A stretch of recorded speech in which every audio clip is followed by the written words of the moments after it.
gumulantang sa buong sansinukob ang pinaka-eskandalosong revelasyon na yayanig sa bawat hibla ng ating kasaysayan at tila isang tsunami na tatangay sa buong bulwagan ng Senado ngayong gabi. Sa isang hindi inaasahang kaganapan na tila kidlat na tumama sa gitna ng katahimikan, hindi na raw nakayanan ni dating Senate President Tito Soto ang bigat ng mga pasabog at tuluyan na itong sumuko at bumagsak sa gitna ng isang selyadong pagdidinig. Ayon sa ating mga espiyang nakatago sa bawat madilim na kanto, huling-huli sa kamera ang panginginig ng kanyang mga kalamnan habang inilalantad ni Rodante Marcoleta ang mga dokumentong selyado ng ginto at bakal na naglalaman ng mga lihim na transaksyong pilit na ibinaon sa limot sa loob ng maraming dekada at ngayon ay nagsisilbing hatol sa kanyang tadhana. Hindi makapaniwala ang buong mundo sa nakakangilong eksenang ito kung saan ang dating matikas na leader ay tila naging abo ang tapang at nawala ng lakas sa harap ng mga otoridad at nagbabagang ebidensyang hindi na kayang pabulaanan ng anumang salita. Ayon sa mga saksing nasa loob mismo ng mga selyadong opisina, tila tumigil ang pag-ikot ng mundo ng isa-isang basahin ni Marcoleta ang mga nakakapanghilakbot na katotohanang tuluyang tumapos sa karera ng dating senador sa loob lamang ng ilang segundo. Ang bawat pasilyo ng kapangyarihan ay nababalot ngayon ng matinding kaba habang ang mga pader ay tila naglalaway sa takot dahil salamat na hindi na kailanman mabubura ng anumang yaman habang ang mga medical team ay nagkandara pa sa pag-asikaso sa opisyal na tuluyan ng nilamon ng kanyang sariling anino. Ito na nga ba ang huling kabanata ng isang matikas na pagpapanggapo ito ay simula lamang ng isang madugong labanan sa hustisya kung saan wala ng sino mang itatangi sa lupit ng tadhana at ng batas na walang kinikilala.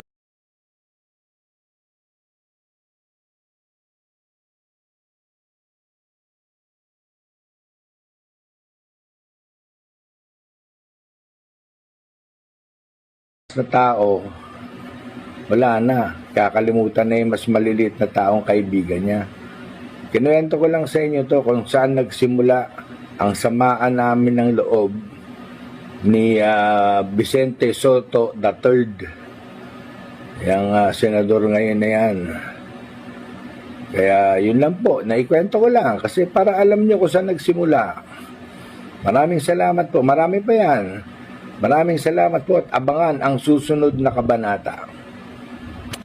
So, ibig sabihin mga kareaksyon, ito yung kumakalat po na post na nag-blop lang itong si Anjo Iliana ay hindi pala totoo. Ito tuloy-tuloy pa rin pala ang kanyang pagpalag kay Wambol University Scholar Tito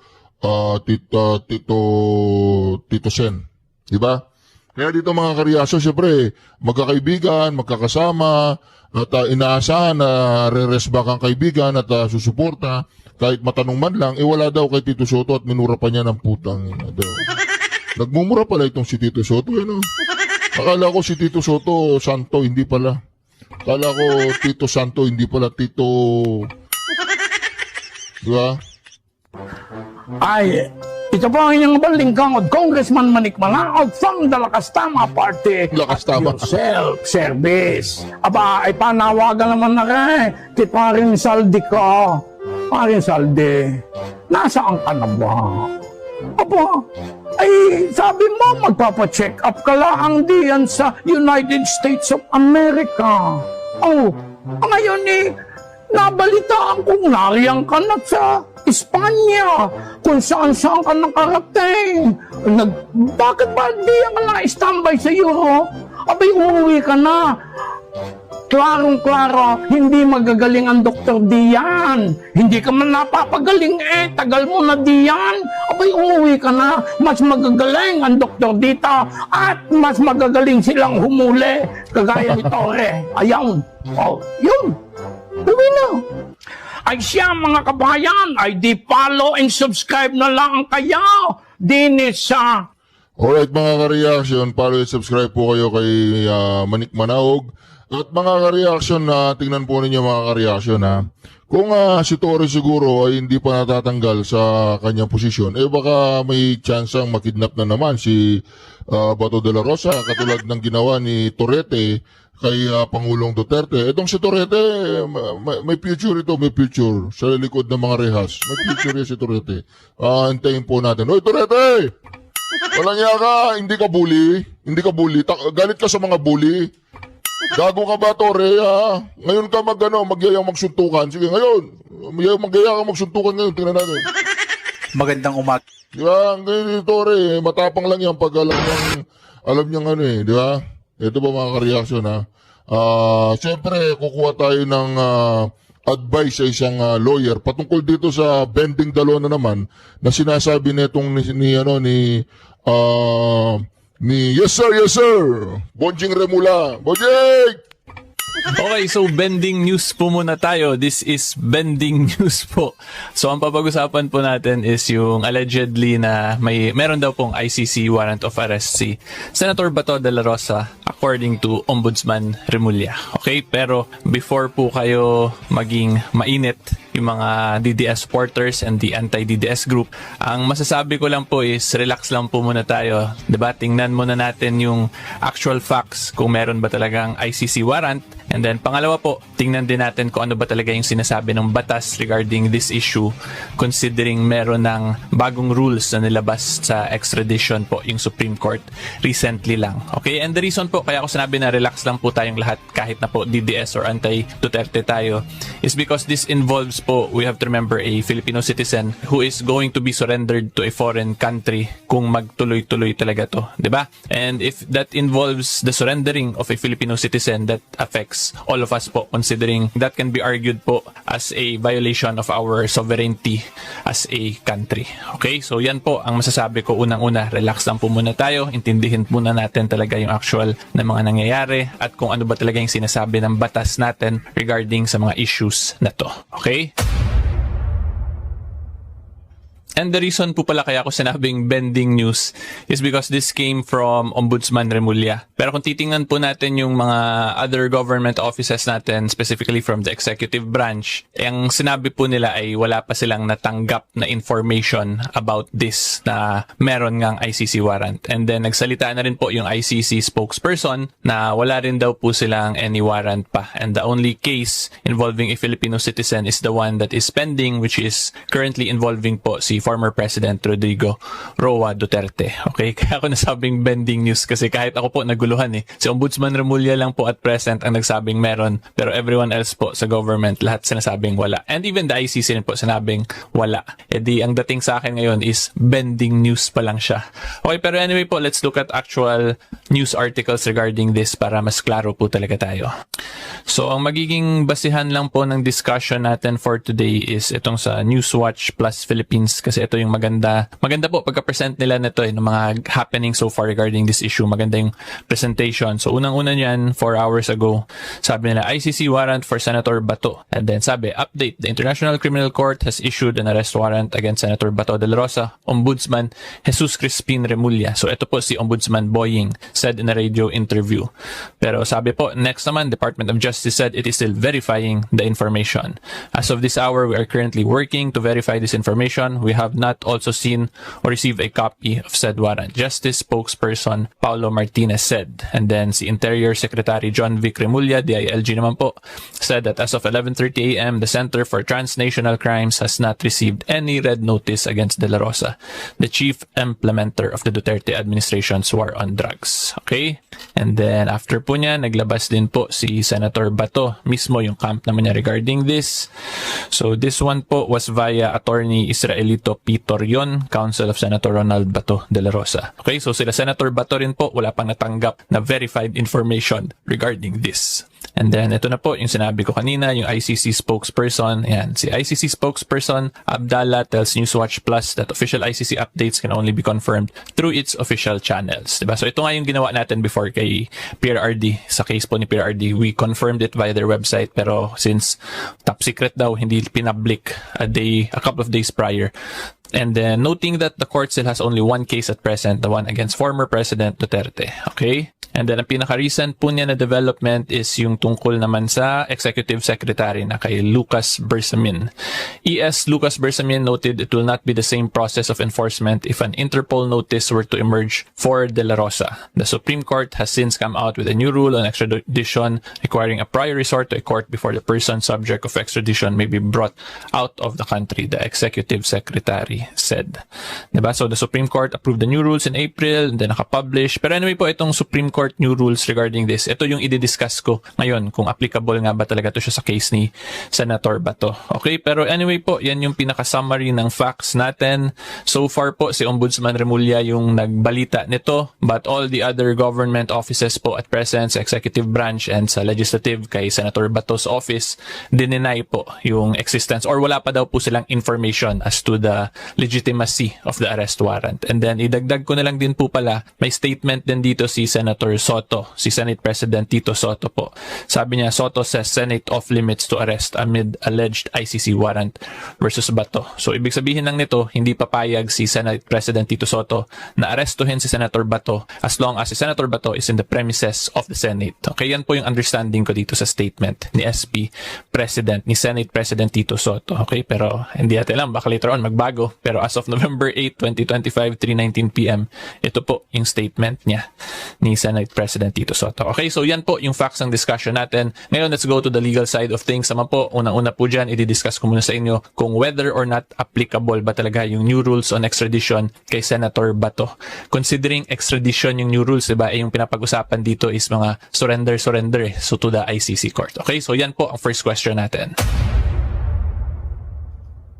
So to answer that question po, tingnan muna natin yung Republic Act 9851. So ito po yung batas natin dito sa Pilipinas that touches on international humanitarian law or yung mga international crimes po. Basically ito yung ginamit para isurrender po si FPRRD sa ICC na basis po ng government natin ngayon. Okay, and the reason po nila doon is yung section 17 nito. So pakita ko po yan sa inyo. Okay, so kung makita po nyo, Chapter 7, Jurisdiction, Section 17, Jurisdiction. Pero yung important lang pong iti-take note natin dito is itong second paragraph.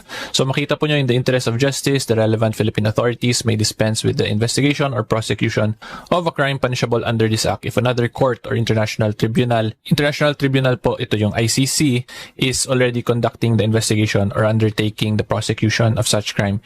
Instead, the authorities may surrender or extradite suspected or accused persons in the Philippines to the appropriate international court, if any, or to another state pursuant to the applicable extradition laws and treaties. Okay? So ito pong provision na to, kung ako po ang tatanungin talaga ninyo, ang professional assessment ko po talaga is that this is actually a gray area po. Kasi kung titingnan po ninyo, ang nakalagay dito sa second sentence, sa last sentence po, the authorities may surrender or extradite to the appropriate international court or to another state pursuant to the applicable extradition laws and treaties. Okay? And then nakalagay dito sa pursuant to the applicable extradition laws and treaties, wala po kasing comma dito eh. So since wala pong comma, pag ito po basahin tong last part, ibig sabihin yan, itong applicable extradition laws and treaties only applies sa another state. Diba? Tatandaan po natin yung ICC is not another state. It is a international tribunal. Okay? So in other words po, my main point here is that it can really be argued both ways na the extradition laws does not apply to the case of surrendering an accused sa ICC, or it can also be argued na yung extradition laws applies sa pag-surrender po sa isang person dito sa Philippines to the ICC. Okay? At ang reason po kaya ako nasabi na yung extradition laws natin may apply dun sa pag-surrender po sa ICC kasi wala naman na pong treaty ngayon yung Philippines with the ICC, di ba? So kung wala pong treaty yung Philippines with the ICC, therefore we do not have any law or provision that touches specifically on this one, yung pag-surrender. Meron tayong extradite, di ba? Kasi we have laws on extradition. Pero as far as I know, wala po tayong batas or rules of procedure involving surrender. Okay? At kung ganun po, kung ako tatanungin ninyo, pwede ito siya i-argue na extradition laws and treaties na lang will apply when we talk of surrender kasi there is no law which discusses nga po yung term na surrender to an international court. Diba? And if it will be shown by the lawyers of an accused na i-surrender na pabor itong provision na to sa isang akusado, edi pwede yan igamitin in favor kasi ganun po yan sa criminal laws natin in the interpretation interpretation of criminal laws. If there is ambiguity or yung magulo po na interpretation, then that will always be interpreted in favor of the accused. Diba? So since this law po discusses about international crime, so that is a criminal act po or related to criminal laws, therefore pwede natin i-apply yung ganung argument na any ambiguity should be interpreted in favor of an accused. Diba? Dito, in accused of an international crime ang pinapag-usapan. Okay, so again, ulitin ko lang po kasi baka naguluhan na kayo. Since wala po tayong specific na batas that touches on the term surrender to an international court, kasi yun nga po, yung wordings ng batas dito ay dinire-diretso nila na another state dire-diretso pursuant to ganyan. Therefore, ito pong latter part na extradition laws and treaties is interpreted based on simple English na applies lang sa another state. Okay, pero since yun nga po, there is room for argument, so there is ambiguity in a sense, so pwede po i-argue yan ngayon ng isang akusado na ito dapat extradition laws and treaties ay i-apply din sa kanya pag mapakita niya na favorable yun sa kanya. Okay, because again, every time there is an ambiguity, it is always interpreted in favor of an accused in criminal laws po natin. Okay, at yung isa pa po na kailangan natin i-take note dito, kung talagang i-insist ng abogado na isang akusado na wala tayong batas involving surrender, di ang ibig sabihin po niyan, bawal talaga ang Pilipinas mag-surrender ng isang tao, may it be a Filipino citizen or a foreign citizen na nire-request po ng isang international court or international tribunal. And tatandaan po natin, ito po kasing mga issues na to na dinidiscuss natin, these are all cases or matters of first impression, meaning this is the first time na nagkaroon ng ganitong legal issue sa bansa natin. So there is really room for argument, diba? Depende na lang po yan kung ano yung mga general principles of law na i-apply ng mga bawat abogado. So kung ako po tatanungin ninyo, I will be applying the provision or the criminal law principle that every time there is an ambiguity, it should always be interpreted in favor of the accused. So yung first argument ko po dyan, since there is no law that touches on surrender, so ang gagawin po, extradition laws and treaties na lang yung i-apply sa isang akusado kasi pabor naman yun sa kanya. Diba? At yung second pa na pwede pa natin i-argue dyan, since wala pong batas that touches on or clearly discusses how to surrender an accused on international court, edi dapat hindi po talaga mag-surrender ang Philippine government ng isang akusado to the international court. Okay, yan po yung mga possible room for arguments niyan. And ngayon po, i-discuss ko naman sa inyo yung new rules natin on extradition, kung ano yung procedure na sinabi po ng Supreme Court. Okay, so ito po yan, yung AM number 22-03-29-SC, Rules on Extradition Proceedings. So ito po yung mga opening statement ng Supreme Court dyan. So of course, yung unang-una dyan, sinasabi nila is yung authority nila, ano yung legal basis kung bakit may authority sila to promulgate this, which is yung Section 5, Paragraph 5, Article 8 of the 1987 Constitution. This court is empowered to promulgate rules concerning protection and enforcement of constitutional right, pleading practice, and so on and so forth. And then, pangalawa po, whereas there is a need to provide rules on extradition proceedings to ensure consistency and give guidance in handling extradition cases. Okay, so this one po, point po talaga ng Supreme Court dito is para maging klaro paano ba talaga mag-extradite or magpadala po ng isang Pilipino or ng isang akusado sa ibang bansa or to a foreign tribunal. Okay, and then yung makikita po natin dyan, unang-una, ipakita ko muna sa inyo yung definition of terms para hindi po kayo maguluhan. So, ang sinabi po dito, definition of term, central authority means the Secretary of Justice. Okay, so ang point nito kaya may ganitong provision is because yung magsa-start po ng process sa pag-extradite is the Secretary of Justice. Magsa-start sa pag-file po sa korte. Pero yung pinaka first step po talaga is the Secretary of Foreign Affairs, which is referred to as the Executive Authority under letter C. Kasi sila po yung maka-receive ng request from the international court or from another country. Okay, ang nakalagay dyan, who shall transmit to the central authority the request for extradition. Okay, so yan po yung proceedings. Una po, DFA muna makatanggap ng request and then ipapadala yan ngayon dun sa DOJ para i-prepare na yung mga documents to file the appropriate paperwork for the extradition. And then yung proceedings po niyan, ayan, makita po nyo, an action for extradition is commenced by the filing of a verified petition by the central authority before the extradition court. At ito pong extradition court, this is a second level court. So when you say second level court, ito po yung mga regional trial court natin. Nandito po yun actually rin sa taas. Ipakita ko na nga lang din po para sigurado talaga tayo. Yan. So letter F, extradition court means a second level court which a petition for extradition is filed where the extraditee resides, or if unknown, the court that has jurisdiction over the place where the office of the central authority is located. Okay? Anyway po, going back to the proceeding. So yan po, if a file nung DOJ sa RTC, and once na-receive po yan ng extradition court, ito na po yan ngayon, section 4 naman. The extradition court, upon receipt of the petition for extradition, shall conduct an ex parte review of the petition and determine whether the petition is sufficient in form and substance.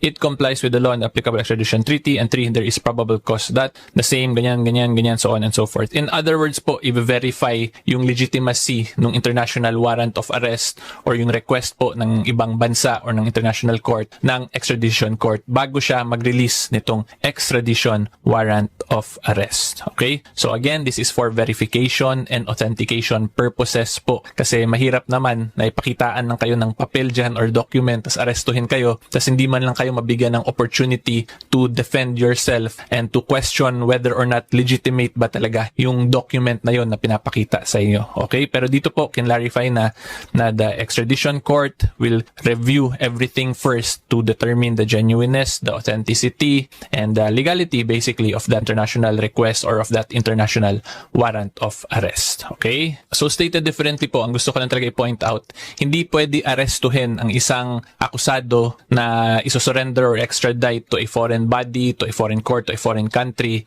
unless and until po mag-release yung extradition court ng extradition warrant of arrest. Okay? Hindi po pwede yung document galing abroad, ipadala lang dito, tas yun yung magiging basihan sa pag-aresto. Hindi po yun ganun as per these rules. Dapat yung extradition court po ang mag-release ng extradition warrant of arrest. And then from that extradition warrant of arrest, dun lang po pwede arestuhin at isurrender ngayon ang isang Pilipino to the foreign court or to the foreign government. Okay? So hopefully klaro po yan.